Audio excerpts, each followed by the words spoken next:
Hey there, friends. I had a bit of a disturbing story sent to me from the gun writer.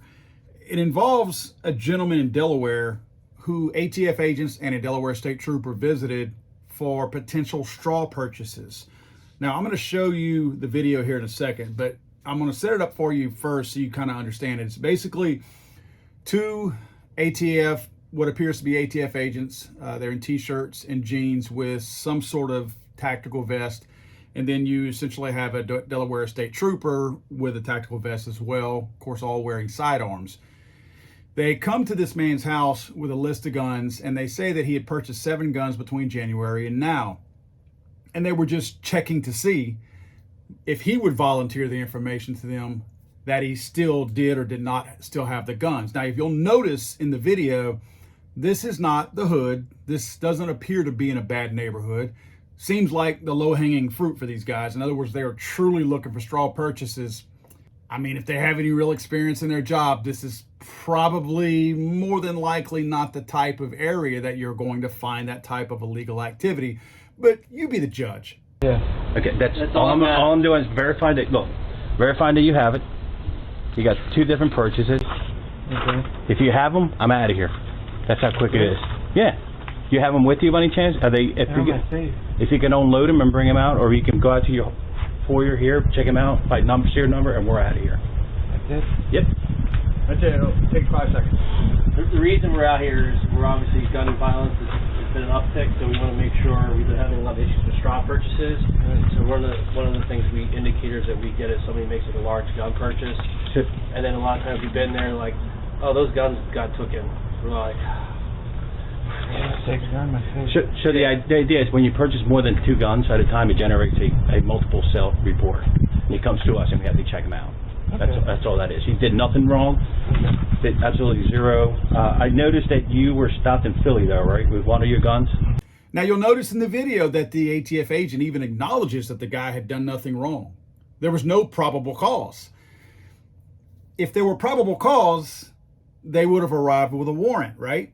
They admit he'd done nothing wrong. They came with no warrant. They were asking him to volunteer to let them look at that. They were trying to give him to give up his 4th Amendment right of privacy. And it sounds like the guy kind of did. He showed them one rifle. Now, did these guys really think this man was a threat? Because, first of all, they came to his property assuming that. But when he brought them one rifle and showed them 1 out of the 7 that they said that he had gotten, they were okay with it, and then they left. Well, of course, they shouldn't have laid eyes on the first one to begin with. But the fact that they just saw 1, how do we know he didn't sell the other 6? How do we know it wasn't a straw purchase? Now, we all know this is an unlikely situation that happened. The guy was not a straw purchaser. However, if they were really doing their job and that was really their intent, wouldn't they have needed to see all 7 of the firearms?